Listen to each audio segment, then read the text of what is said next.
I think I want to start by saying that Newman was a great figure in the church. He was considered to be a giant of the 19th century by his contemporaries. A lot of that began really when he was an Anglican and was preaching at Oxford and was championing an attitude towards the church and encouraging a way of rethinking the understanding of the Christian church in England.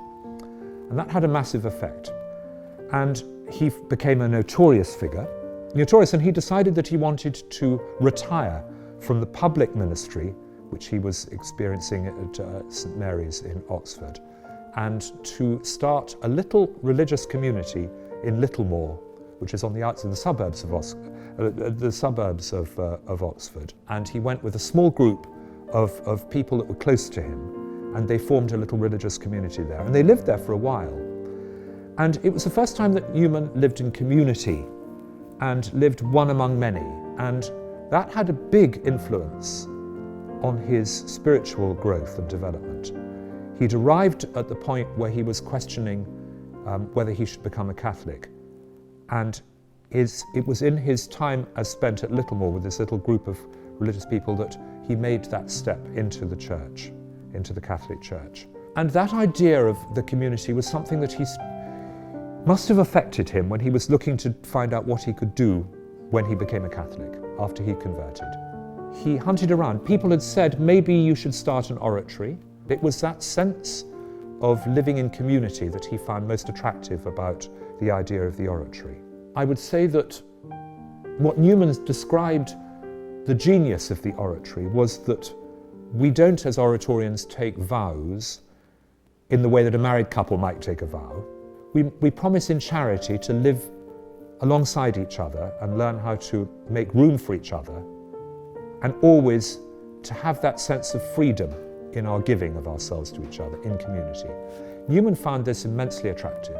So for these reasons, he decided that it would be the oratory that he would bring to England with the blessing of the Pope. I think Newman would have always wanted to point first and foremost to St. Philip, because St. Philip was the one that founded the oratory, and it's in falling in love with St. Philip's idea of the oratory that we become Oratorians, as following in the footsteps of Blessed John Henry.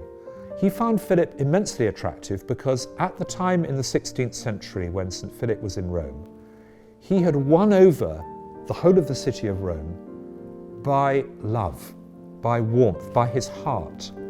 And so St. Philip, as an example of bringing people closer to Christ through love, spoke profoundly to Newman. And it's important, I think, to remember that he chose for his motto as a cardinal, heart speaks to heart, cor ad cor loquitur. Newman described St. Philip as a winning saint. He won people over, and he won people over quietly, privately, but with warmth and with love, rather than with the force of intellect. And here was a giant intellect. Newman found this personality enormously attractive. And when he came and brought the oratory of St. Philip to England, he found himself up in Birmingham, working among the poor, working among the marginalised. And he saw this as being quintessentially the work of St. Philip. Newman was a celebrity in Birmingham. He was a celebrity that had come up from London, had become a Catholic and was living amongst them.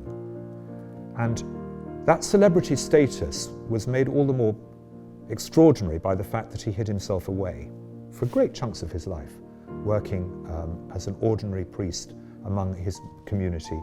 His legacy is both intellectual and spiritual. Intellectual, he was a prophet.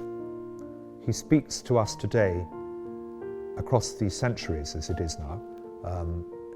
He speaks to us across time about issues which affect us today in the church in which we live today. And so all of the difficult things which we're struggling with today, Newman had already anticipated many of them, should we say, many of them in his writing. So he speaks to us through the words that he wrote and through his genius,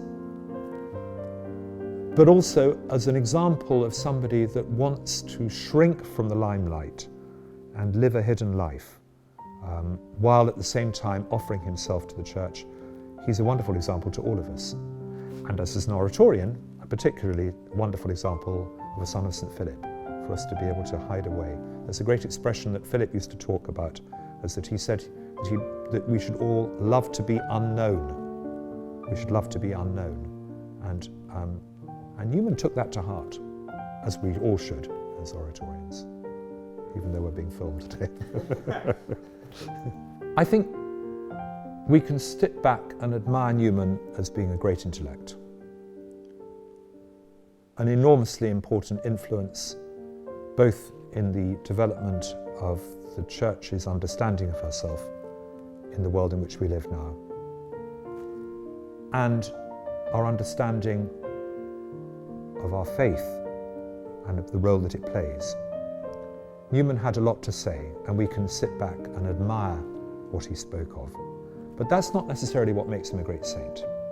I think what made him a great saint, as opposed to a great intellect, was a great deal to do with the fact that he was a son of St. Philip, an Oratorian, because it was in learning humility, in learning how to live and make room for other people in the course of his life as a member of the community. And he succeeded in becoming somebody and in remaining somebody that was quintessentially great because of his humility. I think the thing that I find most attractive and appealing about Newman is the fact that as a genius, which he was, he is the person that says, really, faith comes from the heart. That's to say, it's until our hearts are engaged in this relationship, no amount of thinking is going to bring us anywhere near to the kind of relationship of God that we need. And so Newman was very, very conscious of the importance of having a heart-to-heart relationship with God. And I find that immensely reassuring from somebody that's the intellectual giant that he was, that he can say at the end of the day, really all this does is to bring us to the doorstep, but we have to open the door and allow Christ in, and our faith becomes real when we allow it to come down into our hearts in that sense.